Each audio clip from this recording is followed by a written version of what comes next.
Buenas noches, hermanos. Dios les bendiga otra vez. Vamos a recibir la palabra del Señor con gozo en este momento de la presencia del Señor. Un poco de educación para nosotros como ministros, y también la iglesia es reforzada en la doctrina y en la palabra que estoy absolutamente seguro que David ya les ha enseñado, ¿verdad? Pero bueno, mi tema de esta noche se llama mutilando la adoración. Este tema, hermano, es similar al que di hace en la mañana, pero está abordado desde otra perspectiva, porque a veces entendemos de una manera y nos quedamos sueltos algunos otros, y entonces con otra predicación, abordando desde otro lado del cubo, podemos entender a lo mejor algunos otra cosa, y con otra predicación similar, abordándolo desde otra perspectiva, también amarrando todos los cabos para que podamos aprender perfectamente lo que Dios quiere de nosotros en este evento que es especial para todos nosotros. Y bueno, llegó la noche del gran concierto, y bueno, se trataba de una presentación en uno de los teatros más prestigiosos del mundo. Un evento esperado, con gran expectación. Los boletos ya habían sido vendidos de hace quién sabe cuántos meses atrás. Estaba presente la élite musical entre el público, había apasionados de la música, críticos renombrados. Y bueno, la orquesta había elegido un repertorio, una sinfonía majestuosa, una obra maestra que requería que cada instrumento se encontrara perfectamente afinado y en perfecta armonía, ensayado por mucho tiempo para alcanzar ese día su máximo esplendor. Y bueno, en ese momento el director levanta la batuta y la orquesta se queda silenciosa esperando la señal de este hombre, y cada músico con su partitura, con su instrumento, listo, y entonces la sinfonía comienza. Ustedes se pueden imaginar la canción, porque no la tengo aquí, no tengo el MP3, ¿verdad? Pero bueno, ahí está la música, sonando los vientos, sonando con precisión, los metales también, la melodía majestuosa, y la percusión manteniendo una cadencia, y todo fluyendo con una exactitud, con una armonía magistral, hasta la llegada de ese gran clímax esperado al fin del concierto. Y bueno, el director, listo con la batuta, dirigiendo con emoción hasta ese momento esperado, en un estruendo profundo, ¿verdad? Pero que aunque con el movimiento emocionado que tenía, casi se le cae el peluquín ahí al director, y hace el movimiento para el gran estruendo, y que no suena el bombo sinfónico. Ese que debía hacer retumbar a todo el teatro de esa música, no sonó. Entonces todos estaban desconcertados en ese momento. Volteó a las percusiones y preguntando qué pasó con el bombo, ¿no? Y por ahí uno de los ejecutivos que estaban ahí tras bambalinas le hace la señal y le dice. Todos se enojaron, los críticos salieron decepcionados. Entonces el director al final le pregunta al ejecutivo, ¿qué pasó con el bombo sinfónico? Bueno, el coordinador del evento decidió prescindir del bombo, o sea, pensó que era demasiado incómodo, muy feo se veía. Además, no creía que era necesario en lo absoluto, y que probablemente los violonchelos podían hacer un estacato ahí muy fuerte en los sonidos más bajos para sustituir el sonido de ese bombo. Pero el director, con un enojo, dice, es que no entienden. El compositor escribió esa nota precisamente para ser el alma del cierre, y sin ella la obra queda totalmente arruinada, ¿sí? Ya no era un ensayo en ese momento. Digo, en un ensayo puedes regarla, a lo mejor. Se supone que en un ensayo tiene que quedar como si estuvieras cantando ya, pero No era un ensayo, era el día esperado, era la presentación oficial en un evento que había sido planeado hasta el más mínimo detalle, con precisión, con todos músicos de renombre y con una audiencia que esperaba presenciar una ejecución impecable. Pero bueno, momento más importante, la mutilación de un solo elemento crucial dejó una huella de decepción en todos los que estaban presentes. Aunque todos los músicos tocaron perfectamente, la pieza nunca alcanzó la grandeza para la cual fue creada, para la cual fue compuesta. Y fin de la historia. Este es un final triste. Y bueno, vamos a orar, hermanos, y no es cierto, ¿verdad?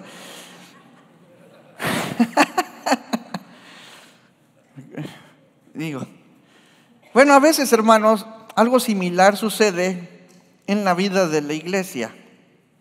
Hay elementos que parecieran ser prescindibles, se pueden desechar.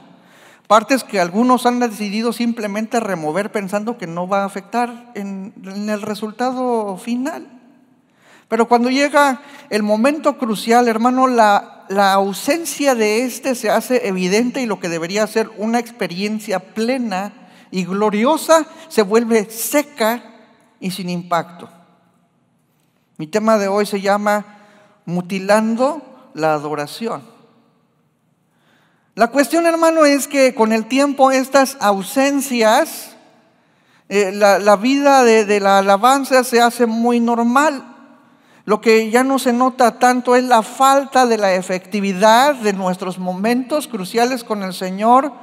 Ya no se dan cuenta ni siquiera de que las cosas no están bien.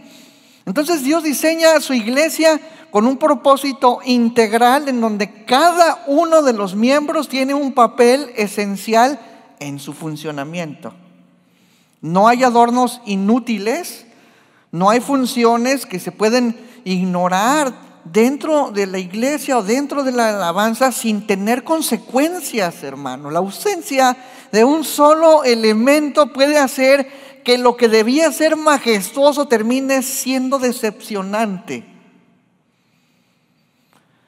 ¿Cuántas veces, hermano, hemos prescindido de lo que Dios estableció, creyendo que es que no es necesario?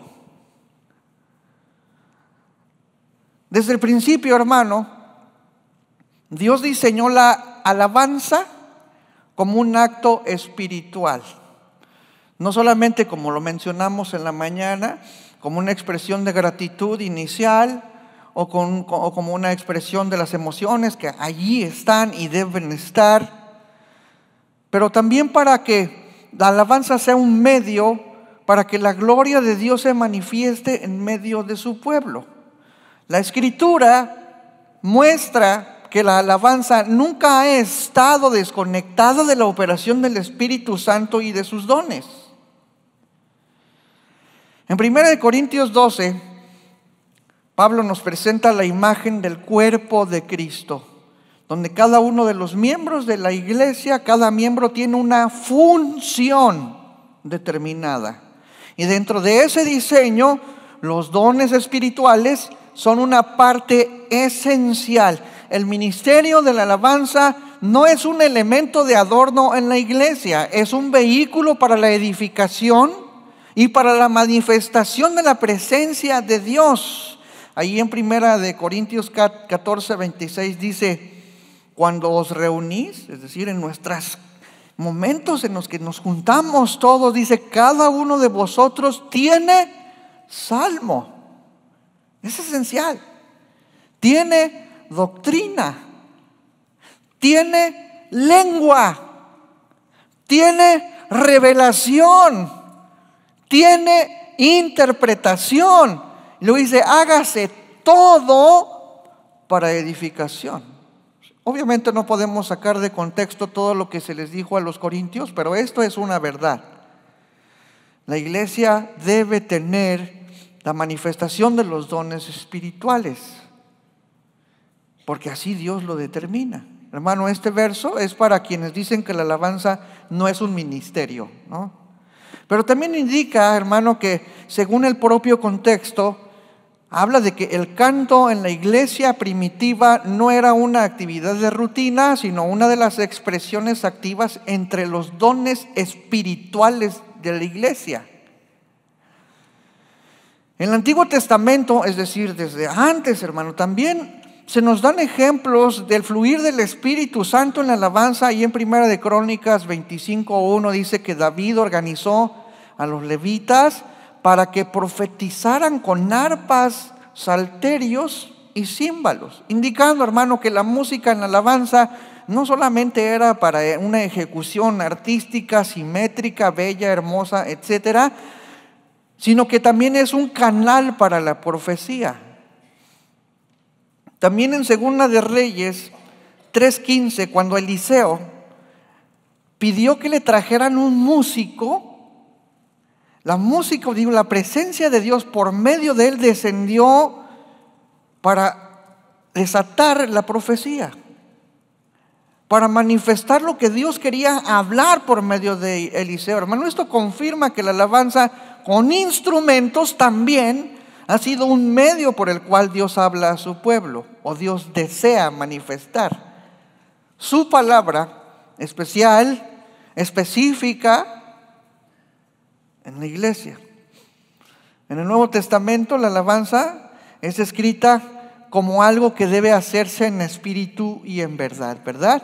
Lo que implica, por supuesto, que no es solamente un acto que se lleva a cabo en un lugar, ¿verdad?, que está sujeto a un estado emocional, así como en el monte de los samaritanos, o a un templo de un conocimiento frío y seco de los judíos, ¿no? Sino que debe estar alineado con el fluir del Espíritu Santo, hermano. La iglesia del primer siglo no concebía la alabanza sin la manifestación del Espíritu Santo y sin el ejercicio de los dones. Efesios 5:19, ahí en el contexto de la llenura del Espíritu, dice: hablando entre vosotros con salmos, con himnos y cánticos espirituales, cantando y alabando al Señor en nuestros corazones. Es decir, una de las expresiones de esa llenura del Espíritu Santo son precisamente salmos, himnos y cánticos espirituales. Pero el paralelo también en Colosenses 3:16 dice, de hecho, con toda sabiduría, dice, enseñándose, está hablando de unos a otros, y dice, y amonestándose unos a otros, ¿cómo? Con salmos, himnos y canciones espirituales. ¿Qué quiere decir? Que no solamente nos edificamos unos a otros con la enseñanza tal como lo dice, pero también amonestándose a unos o a otros, enseñándolos solamente con una enseñanza que el pastor trae, sino dice con salmos, himnos y cánticos espirituales. ¿Qué quiere decir esto, hermano? Que la llenura del Espíritu Santo nos permite tanto a los pastores como a los maestros y como a los líderes y músicos de la alabanza profetizar a la iglesia. Así que, hermano, dejemos a un lado la idea de que el grupo de alabanza es solamente para la expresión artística, porque la palabra nos enseña que la alabanza no era solamente una estructura, sino que era guiada por el Espíritu Santo. Por lo tanto, hermano, la base bíblica de los dones en el ministerio de alabanza es innegable. No es un concepto añadido posteriormente por movimientos carismáticos, sino que es el diseño original de Dios para la iglesia. El ministerio de alabanza sin los dones es un ministerio incompleto, privado de la manifestación activa del Espíritu Santo en medio de su pueblo. Si la iglesia primitiva dependía de los dones en la alabanza, ¿cómo es posible entonces que hoy se les considere innecesarios? No lo necesitamos. No necesitamos la profecía. Uno de los dones principalmente que se ha cercenado en muchas iglesias es el don de la profecía. La profecía en la Biblia abarca tanto, hermano, la revelación de eventos futuras como palabras de edificación, de exhortación y de consolación. ¿Qué cosas dije, hermano? Edificación, ¿qué más? Y, a ver otra vez. Y consolación. Son 3 actividades de la profecía: edificación, exhortación y consolación. ¿Qué es lo que pasó en este momento, hermano? ¿Qué recibimos? Edificación, exhortación y consolación. También, hermano, decir que la profecía es hablar bajo inspiración divina no significa que cualquier mensaje profético se deba añadir a la Biblia, ¿verdad? Porque algunos dicen, no, la profecía se acabó cuando se acabó de escribir la Biblia. Bueno, eso es un argumento realmente absurdo de la ignorancia y del temor a lo sobrenatural, hermanos. Si la profecía fuera exclusivamente para la revelación de doctrinas nuevas que debían añadirse a las Escrituras, entonces absolutamente todos los profetas que salen ahí en el Nuevo Testamento, incluyendo aquellos mencionados en la iglesia primitiva, habrían estado en peligro de quedar bajo maldición. Según la mala interpretación que algunos hacen de Apocalipsis 22, 18, 19, que dice que si alguien se atreve a añadir a las palabras de este libro, sería maldito. Sin embargo, hermano, la Biblia misma menciona profetas que no escribieron ningún libro de la Biblia, pero profetizaron en la iglesia para edificación, ¿qué más? Exhortación y consolación. Fuera del contexto de escribir textos inspirados dentro del canon bíblico.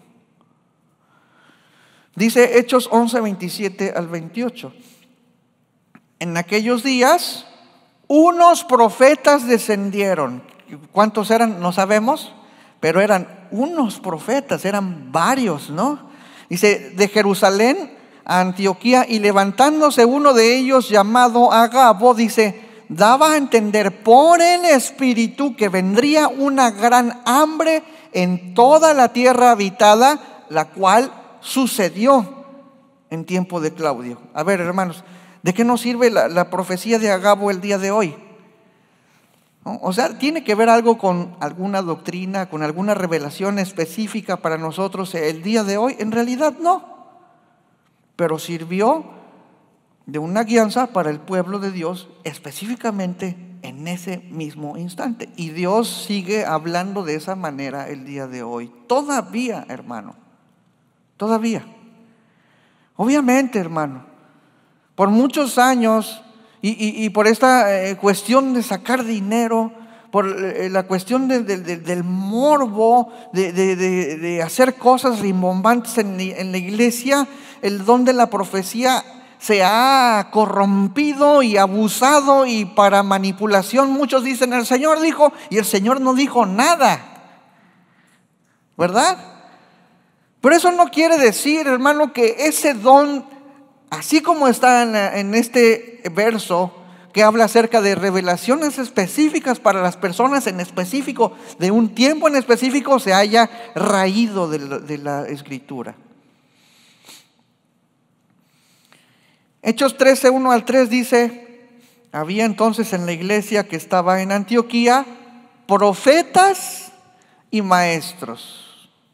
Dice, Bernabé, Simón llamado Niger, Lucio de Cirene, Manaén, que se había creado con Herodes el tetrarca, y Saulo. ¿Cuál de ellos eran maestros y cuáles eran profetas? No sabemos, ¿verdad? Bueno, maestros, Pablo, Bernabé.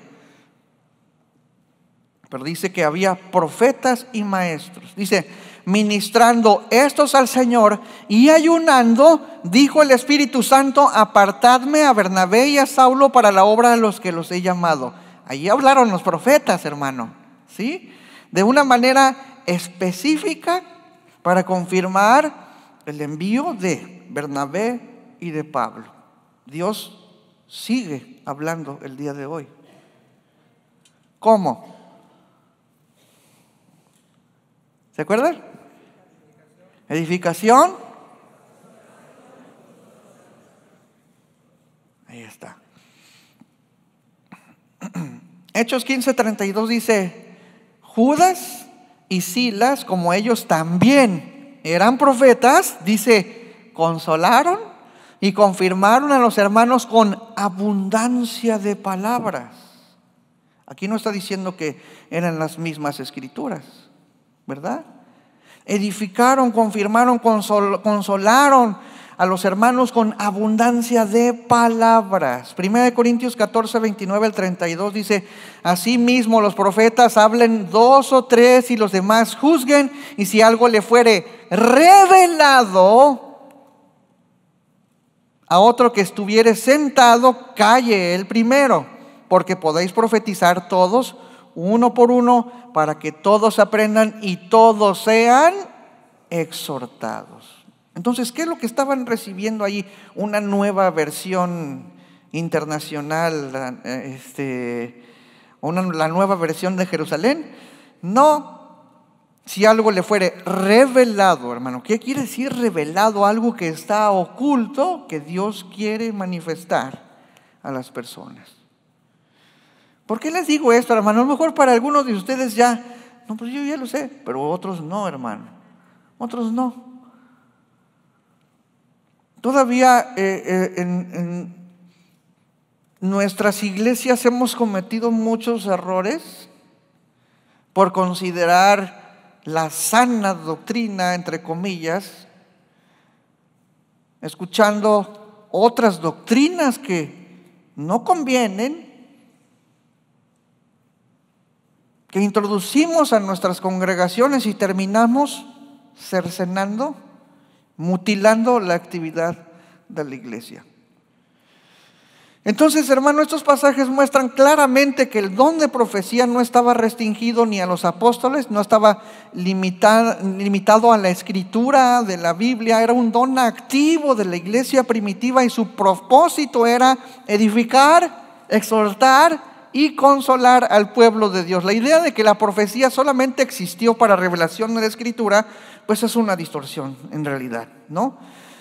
Imagínate, hermano, si se tratara solamente de la expresión de las escrituras ya existentes en ese tiempo, entonces hubieran faltado al menos casi otros 400 años para tener toda la revelación del canon bíblico como tal lo conocemos. Es decir, algunos dicen que la profecía es específicamente hablar lo que ya está escrito. Pero ellos no lo tenían, hermano. Ellos no tenían eso. No tenían la Biblia completa. Casi después de 350, 360 años después. La Biblia nos muestra claramente que la profecía también incluye advertencias personales en la sabiduría del Señor. Porque la palabra de Dios también dice: hablad la verdad en amor. Revelación sobre el futuro de individuos, sobre dirección específica de Dios para situaciones concretas, pero todas ellas dentro del marco de edificación y consolación. Así es. Entonces, como acabamos de ver hace algunos momentos, Agabo profetizó el encarcelamiento de Pablo también el hambre de una tierra, de toda la tierra habitada.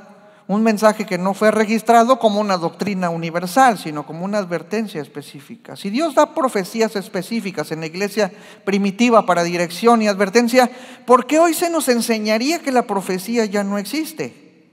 A lo largo de la palabra encontramos a profetas que anunciaron eventos específicos con precisión. ¿Dios ha dejado de hablar a su pueblo de manera especial y específica? La idea, hermano, de que la profecía es solo sinónimo de predicación o enseñanza es una distorsión que lleva a la mutilación dentro del cuerpo de Cristo. Bíblicamente, hermano, la profecía es hablar bajo la inspiración de Dios para edificación, exhortación y consolación del pueblo de Dios, que está en 1 Corintios 14:3. Por supuesto, incluye la expresión de las escrituras ya establecidas, por supuesto, pero no es exclusivo de ello. Eso significa, hermano, que el propósito central de la profecía es fortalecer la iglesia con palabras que vienen directamente de Dios, ya sea mediante la enseñanza, dirección o revelación. ¿Por qué se rechaza el don de la profecía en muchos círculos cristianos, hermano? En gran parte debido a la falta de la enseñanza bíblica o al temor de lo sobrenatural o al abuso. En mi vida como cristiano he visto tantos tipos de manifestaciones extrañas en la cuestión de la profecía, de los dones, etcétera. Así que tú dices, no puede ser posible que esté sucediendo esto, ¿lo estoy viendo? ¿Ya? Otros así como todos bien psicodélicos, dando vueltas por todas partes, cacheteando gente. O sea, eso no es de Dios en absoluto, ¿verdad? Y tú, el Señor me dijo que tú tienes un espíritu de rana y cosas así. ¿Por qué? El Señor me ha dado discernimiento de espíritus y así, ¿no? ¿Qué tipo de don espiritual es ese? Pero bueno, por eso, por los abusos en el uso de los dones espirituales es lo que lleva a la iglesia a un rechazo total en vez de un correcto discernimiento y regulación. Sin embargo, la solución bíblica no es eliminar la profecía, sino probar lo que Dios quiere hacer por medio del don. Muchos confunden la profecía con misticismo descontrolado o manipulación emocional, y en su afán obviamente de evitar esos abusos han terminado amputando un don esencial para la edificación de la iglesia. En lugar de discernir y enseñar sobre el correcto uso de la profecía, han optado por eliminarla por completo, dejando a la congregación sin uno de los principales medios por los cuales Dios comunica su voluntad. Y uno de los dones por los cuales Dios también envió a su Hijo a morir por nosotros, para tener una comunión con nosotros. No solamente por medio de la oración, sino por medio de la adoración comunitaria. Lo interesante es esto, hermano: la profecía está incluida en el ministerio de la alabanza. No estamos hablando de un profeta que solamente está en la congregación, sino el ministerio de la alabanza es profético.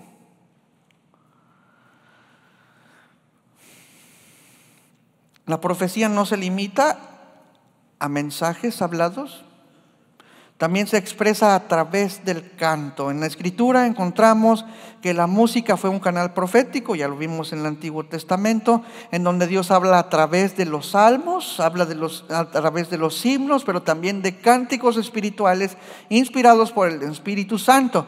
Eliminar el canto profético es negar que Dios puede hablar a su pueblo a través de la alabanza y reducir la adoración a un simple acto artístico, como ya lo hemos estado mencionando en muchas ocasiones.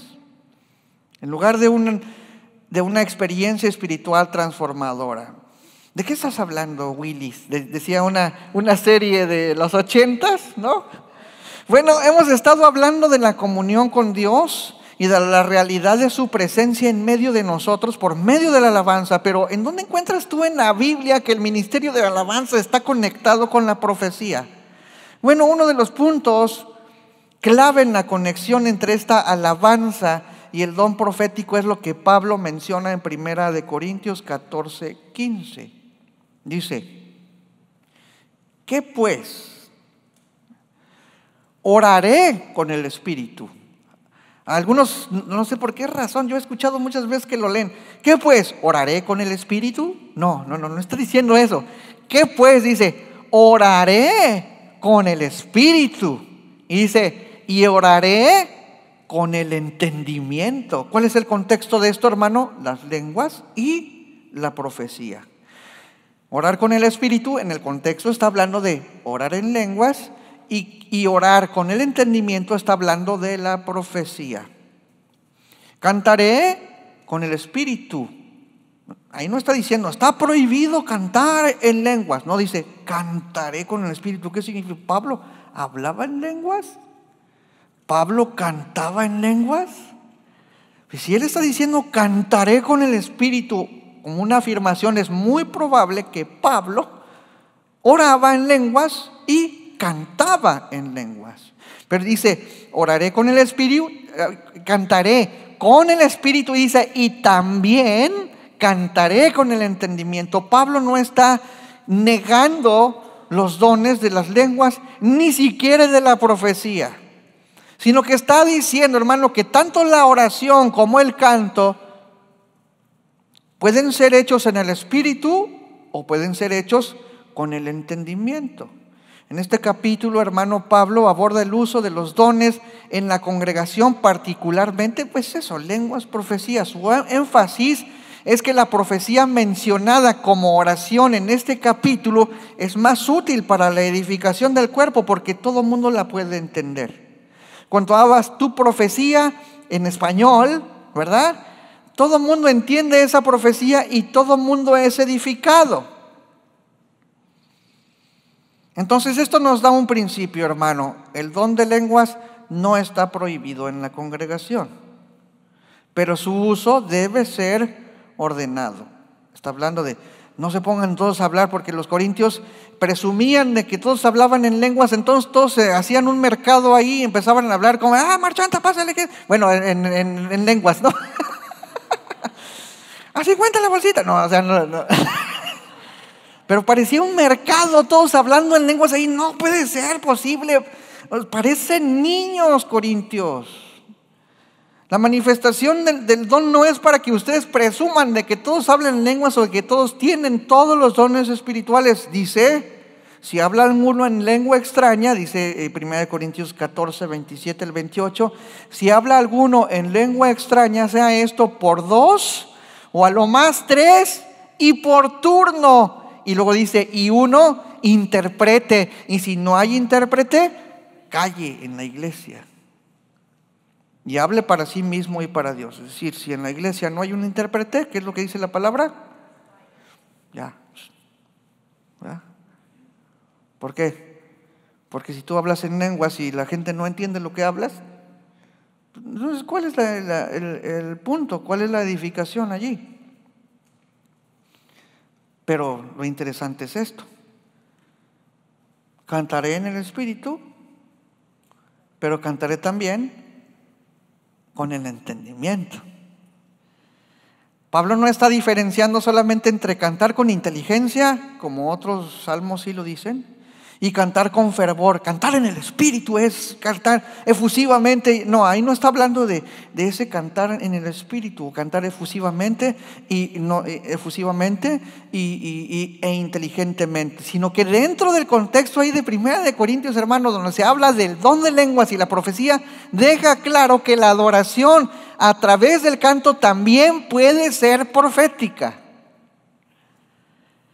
Entonces el momento del canto en el servicio, otra vez, hermano, no se remita a entonar melodías con letras bien estructuradas, sino de permitir que el Espíritu Santo inspire palabras que edifiquen a la congregación.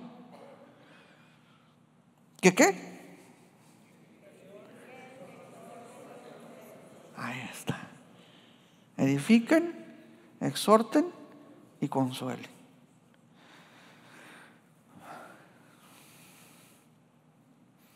Ahora, hermano, dentro de las maneras de canto en la congregación, la palabra habla del canto espontáneo, ¿verdad? Como esa expresión natural del hombre asombrado por su Creador. Un ejemplo claro de esa adoración espontánea, llena del conocimiento de Dios y de estar en medio de su propia presencia, es el Salmo 45, cuando dice: mi mente se agita con palabras hermosas cuando le recito al Rey mi poema. Dice: mi lengua es como pluma de un escritor talentoso. Es decir, no puede contener todo lo que puede decir, porque está viendo enfrente de él la belleza de su Rey.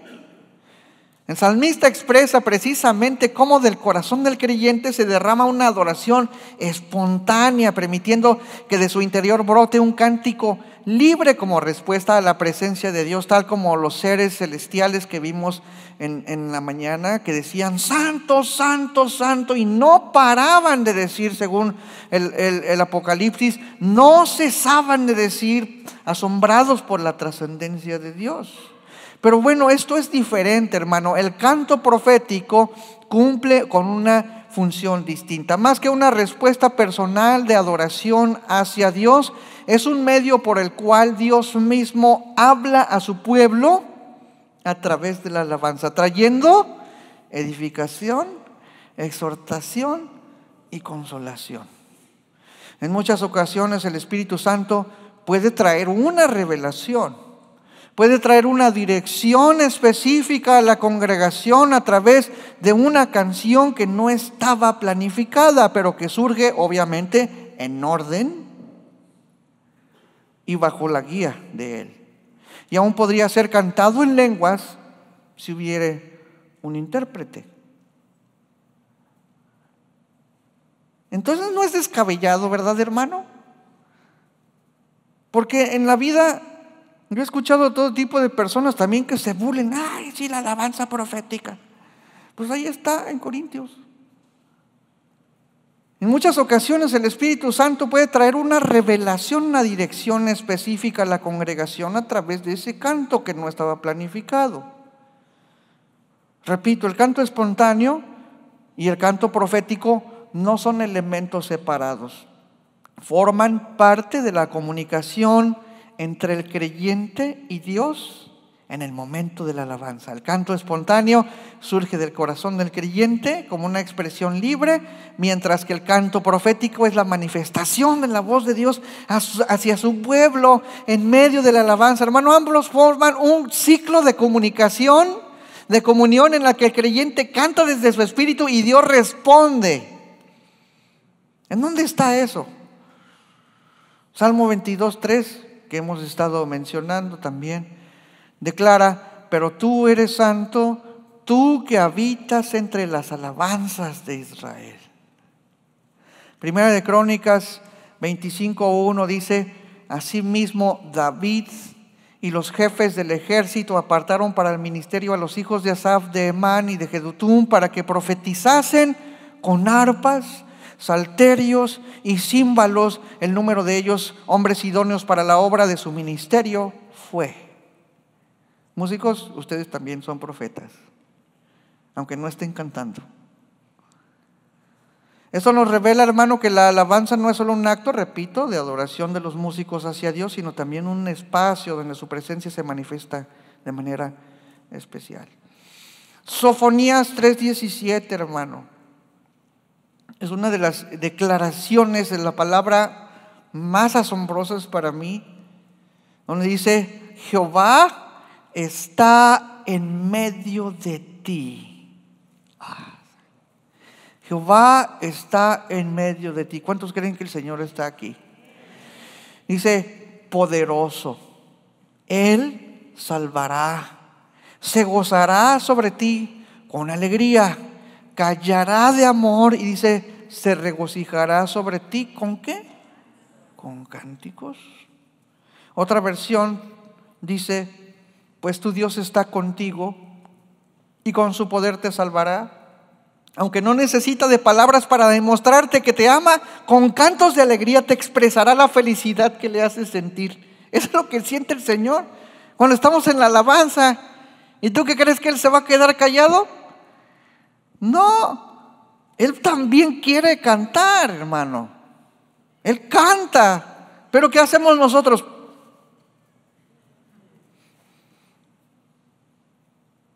No necesitamos al bombo.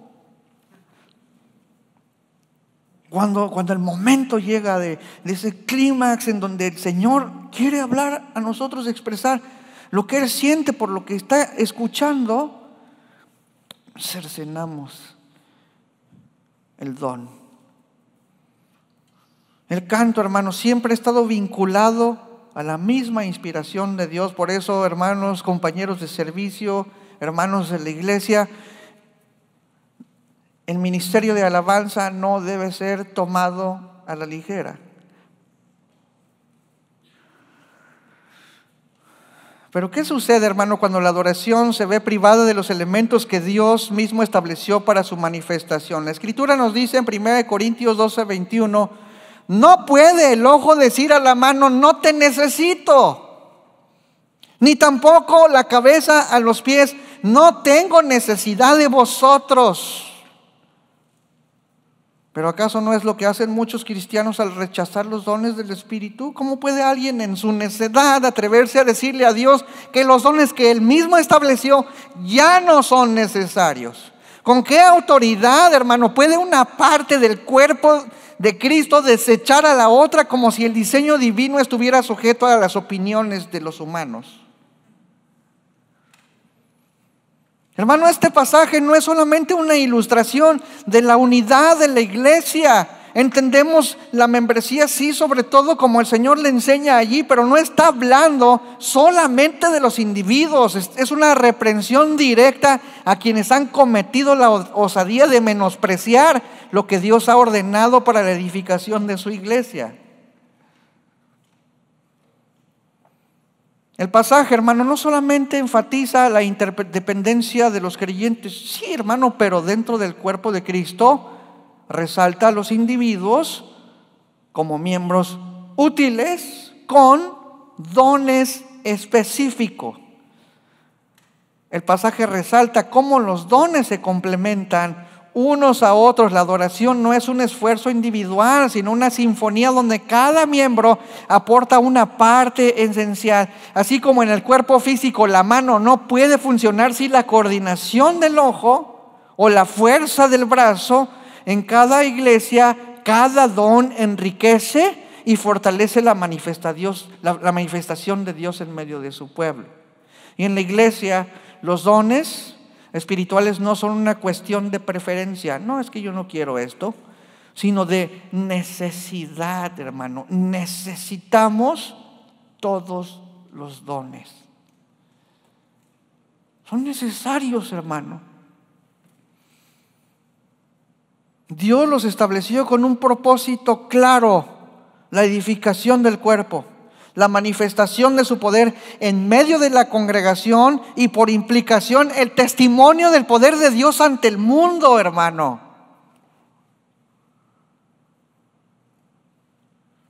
Cuando quitamos lo que necesitamos, hermano, nos hacemos inefectivos. ¿Cómo el mundo puede ver evidencia de Dios que existe si tú lo único que estás haciendo es dándoles bibliazos a la gente de allá afuera? Digo, hay muchas cuestiones, hermano, que nosotros como cristianos de plano hacemos a un lado, ¿no? Pero una de esas es algunos dones que son esenciales para nuestra iglesia. Entonces, Pablo deja en claro en 1 Corintios 12:18, mas ahora Dios ha colocado los miembros, cada uno de ellos en el cuerpo como Él quiso. Esto significa que ningún don es opcional, ninguno es irrelevante y mucho menos prescindible. Así como el cuerpo físico, cada órgano cumple un papel indispensable en la iglesia, cada don es una expresión de la gracia de Dios que no puede ser desechada sin consecuencias. Sin embargo, muchos cristianos han caído en el error de rechazar los dones, especialmente aquellos que consideran incómodos o controversiales. Y esta ha sido una de las cosas más graves de mutilación dentro del cuerpo de Cristo, al negar la manifestación del Espíritu Santo en la adoración. La falta de estos dones ha convertido la alabanza en una actividad controlada bajo el control netamente humano y privada de su esencia sobrenatural. ¿Cómo puede la iglesia ofrecer a Dios una adoración completa si ha rechazado los elementos que Él mismo estableció para su edificación? Por supuesto, el don más afectado ha sido el de la profecía. Curiosamente, los que desechan este don suelen recurrir al final del capítulo 13 de Primera de Corintios para argumentar que la profecía ha cesado, sin notar la ironía de que inmediatamente después, en el capítulo 14:1 dice: seguid el amor, procurad los dones espirituales, pero sobre todo que profeticéis. Hermanos de la alabanza, profeticen.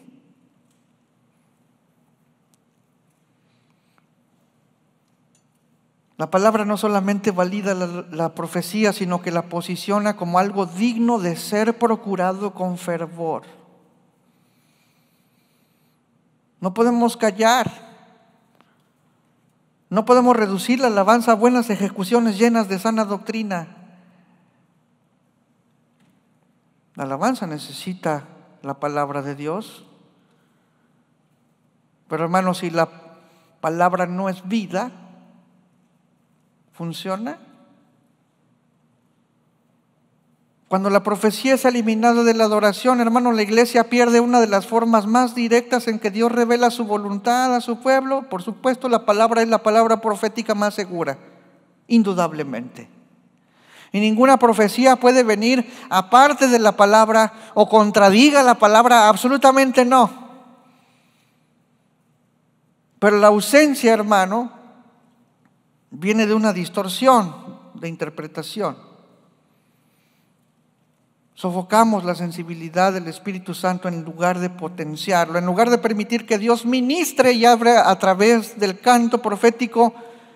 Muchos optan por seguir un guión rígido, limitando la manifestación del Espíritu. Pero vuelvo a repetirlo, hermano, la adoración bíblica no es una rutina ni una repetición mecánica de canciones.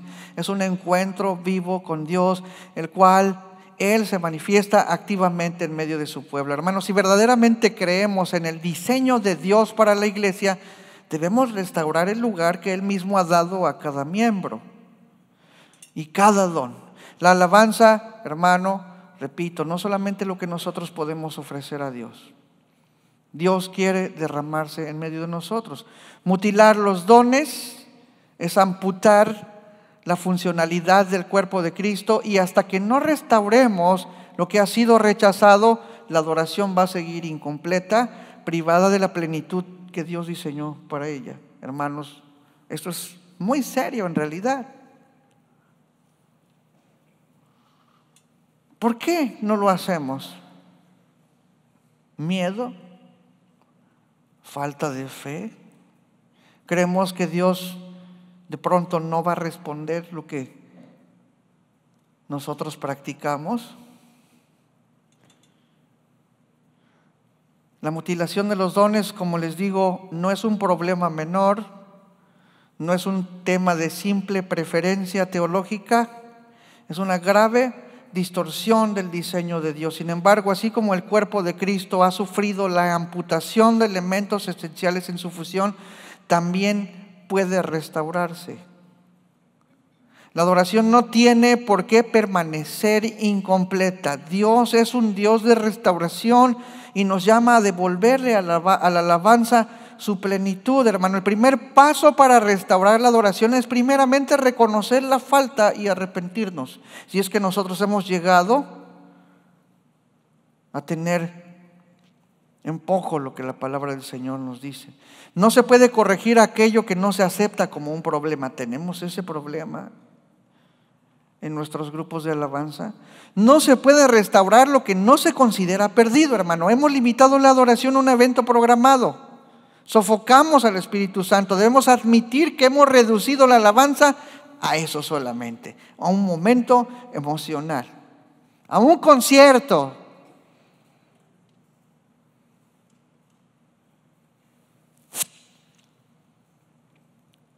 Se nos hace normal.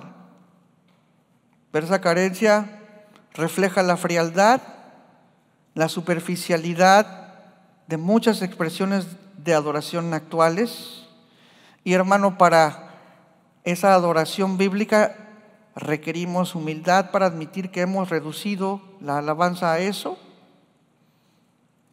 que hemos limitado al Señor. Digo, el Señor no tiene límites, pero nosotros sí que podemos hacer estragos en nuestros ministerios.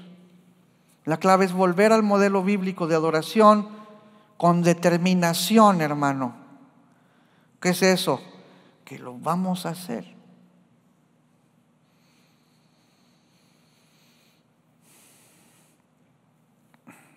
No podemos conformarnos con una adoración sin vida cuando la Biblia nos muestra un modelo vibrante y sobrenatural.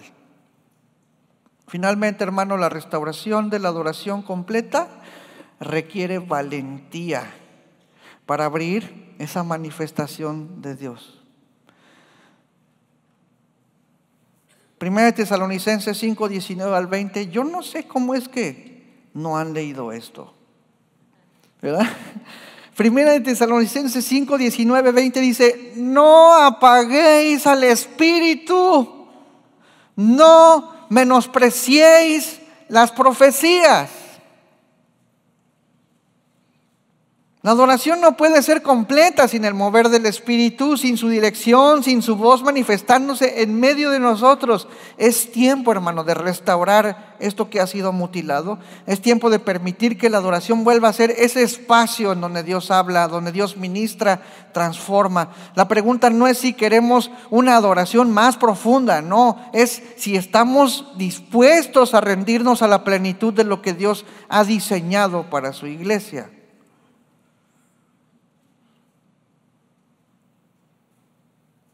Y puedes responder de corazón al Señor: hermano, ¿estás dispuesto a abrir el camino de su manifestación sin restricciones? ¿Estamos dispuestos a recuperar la plenitud de la adoración que Dios ha diseñado? Dejar las estructuras, dejar las filosofías y los pensamientos que limitan.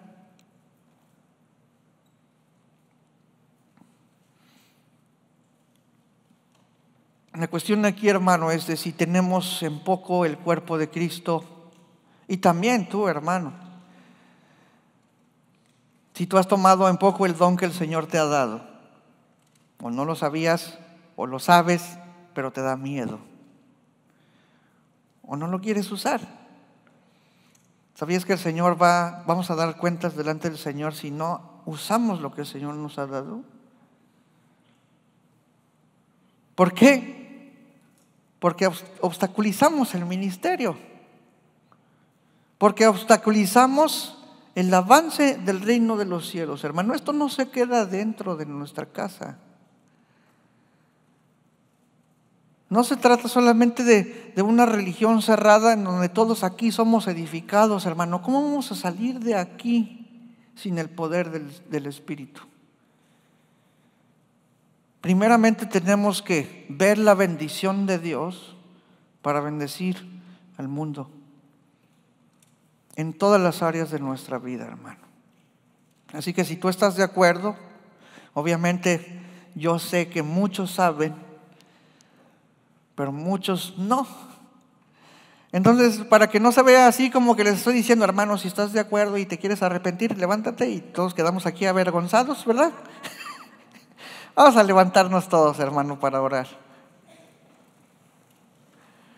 Pero yo sé que tú sabes en tu corazón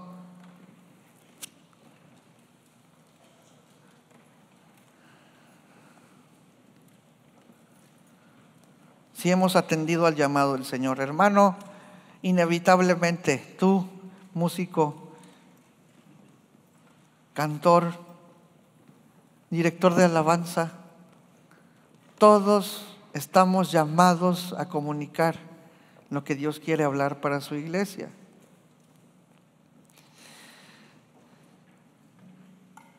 Señor, te damos gracias, Padre,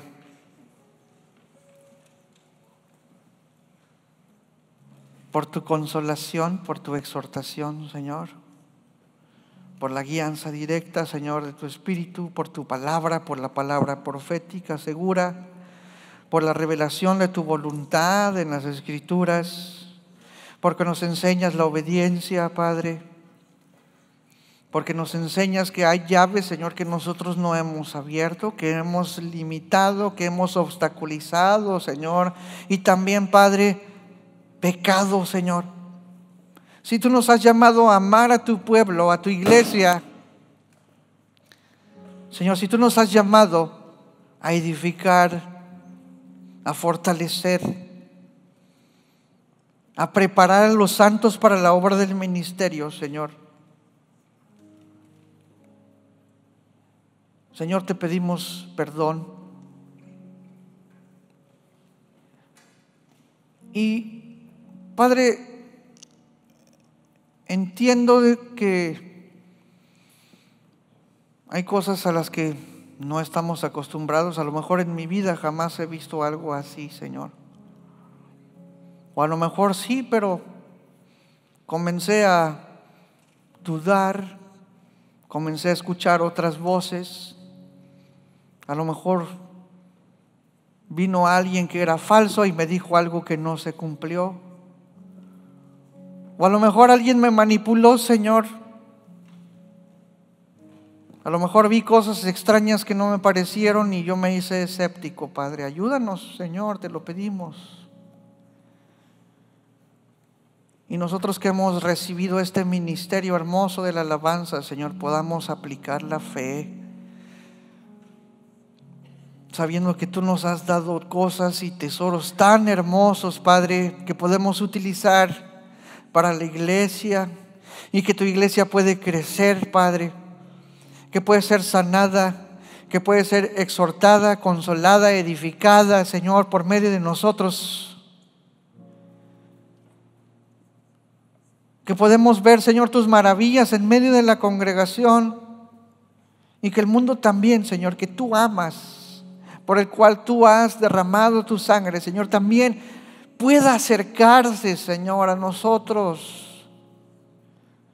Y aun cuando las palabras, Señor, o las cosas que nosotros compartimos no sean relevantes para el mundo, Señor, al menos las cosas que son irrefutables de tu poder, Señor, puedan ser vistas de aquellos que necesitan.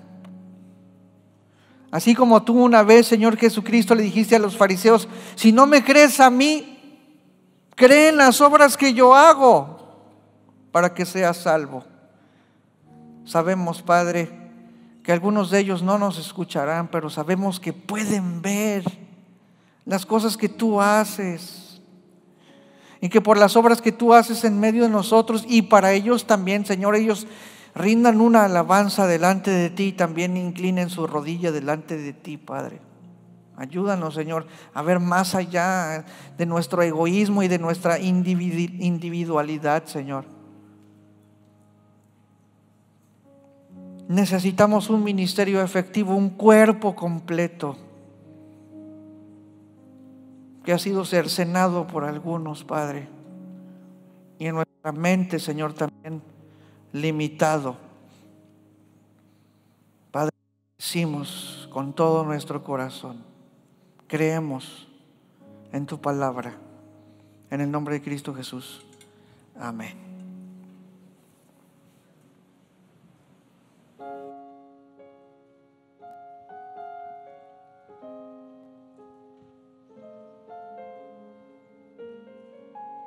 Señor, venimos delante de ti con nuestros corazones humillados hacia ti. Inclinamos nuestro oído a tu voz.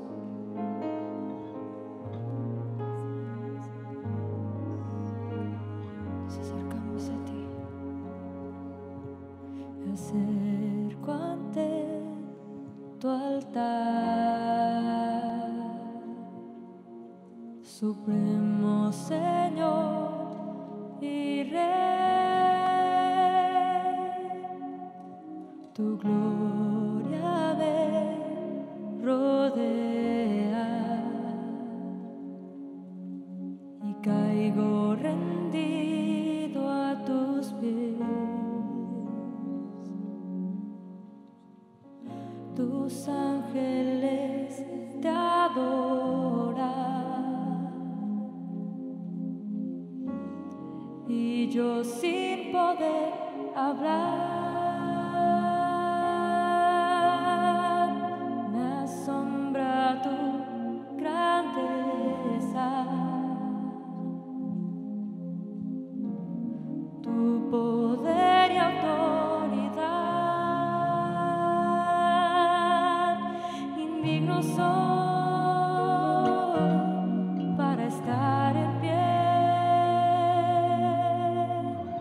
ante tu majestad, con tu carbón encendido.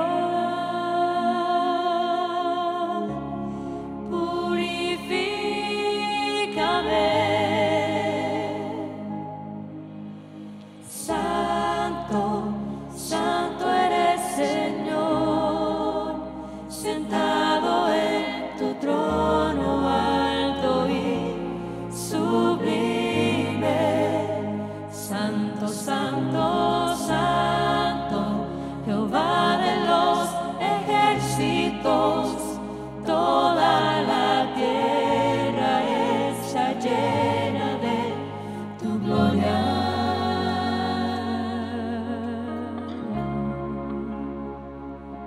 Que nuestros corazones se alineen con los ángeles que cantan que tú eres santo. Me acerco ante tu altar, supremo Señor, supremo Señor y Rey. Tu gloria me rodea y caigo rendido a tus pies.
tú, Señor.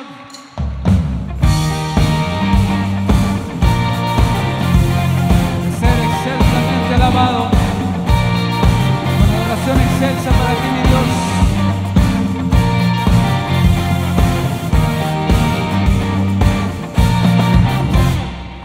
Desde el principio y hasta el final, tú eres mi Dios, siempre lo serás.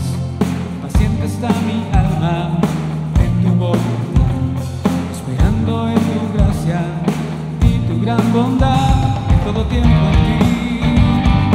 Yo esperaré, agonizante en ti, me sustentaré en todo tiempo en ti. Yo esperaré, agonizante en ti, me sustentaré. Dios de mi justicia y salvación, tú eres mi refugio y protección. Todo tiempo en ti esperaré, Dios de mi esperanza y mi fe, Dios de mi justicia y salvación, tú eres mi refugio y protección. Todo tiempo en ti esperaré, Dios de mi esperanza y mi fe.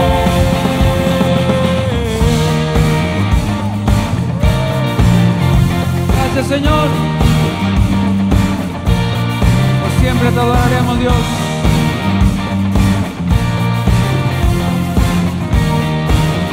Vamos a cantarlo desde el principio. Desde el principio y hasta el final, tú eres mi Dios, siempre lo serás.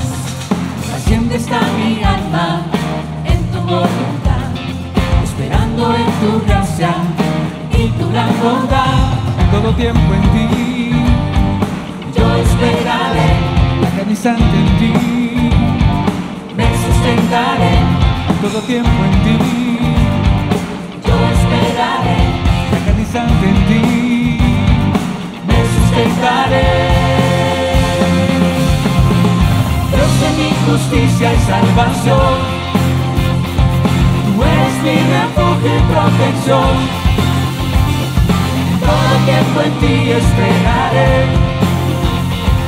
Dios de mi esperanza y mi fe, Dios de mi justicia y salvación,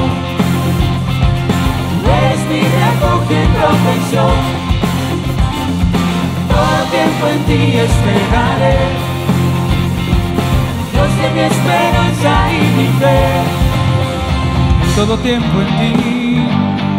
yo esperaré, En instante en ti, me sustentaré, en todo tiempo en ti, yo esperaré, en cada instante en ti, me sustentaré. Dios de mi justicia y salvación, tú eres mi refugio y protección. En todo tiempo en ti esperaré, Dios de mi esperanza y mi fe, Dios de mi justicia y salvación, tú eres mi refugio y protección. En todo tiempo en ti esperaré, Dios de mi esperanza y mi fe. Dios de mi justicia, eres tú, todopoderoso.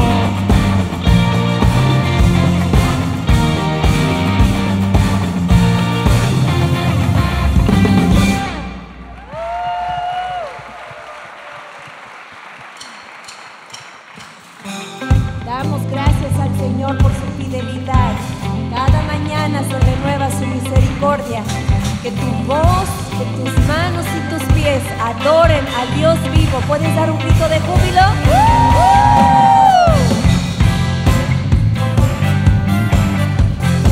Sigamos gozándonos en la presencia de nuestro Dios.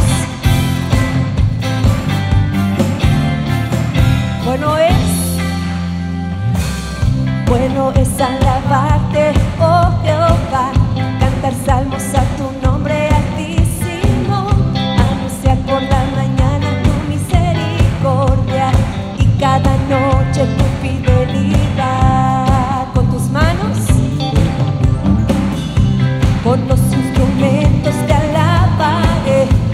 mucho me has alegrado, oh mi Rey.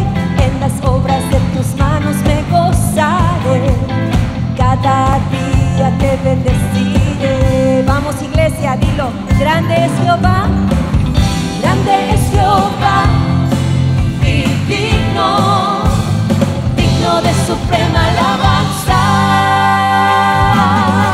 Con alegría cantaré salmos, celebraré tus obras y tu poder. Generación a generación celebrará tus obras. Con alegría cantaré salmos, celebraré tus obras y tu poder. Generación a generación celebrará tus obras. Vamos a celebrar. Bueno es alabarte, oh Jehová, cantar salmos a tu nombre altísimo, anunciar por la mañana tu misericordia y cada noche tu fidelidad. Con los instrumentos te alabaré, mucho me has alegrado, oh mi Rey. En las obras de tus manos me gozaré, cada día te bendeciré. No me cansaré de decir que grande es Jehová, grande es Jehová, y digno, digno de suprema alabanza. Con alegría cantaré salmos, celebraré tus obras y tu poder. Generación a generación celebrará tus obras. Con alegría cantaré salmos, celebraré tus obras y tu poder. Generación a generación celebrará tus obras. Nos gozamos en la presencia de Dios con un gozo, porque Él renueva nuestras fuerzas. Que la guitarra adore al Dios vivo.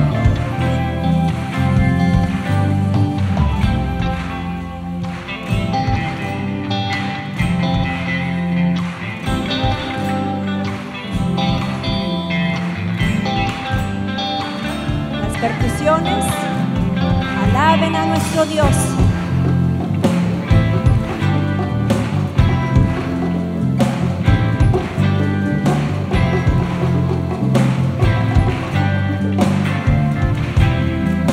Batería con un grito de júbilo para Dios.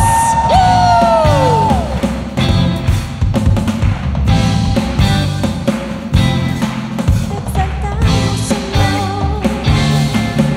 Ahora todos juntos a una voz para nuestro Dios. Alabemos por su grandeza, alabemos por sus proezas, alabemos cuerdas al son de bocina, alabemos al Rey, alabemos por cuerdas y flautas, alabemos címbalos de júbilo, alábenle todo lo que respira, alábenle todo lo que respira, alabe al Señor. Con alegría cantaré salmos, celebraré tus obras y tu poder. Eres poderoso, generación a generación celebrará tus obras. Vamos, hermano, con alegría. Con alegría cantaré salmos, celebraré tus obras y tu poder. Generación a generación celebrará tus obras. Celebramos tu grandeza, celebramos que tú vives y reinas por siempre.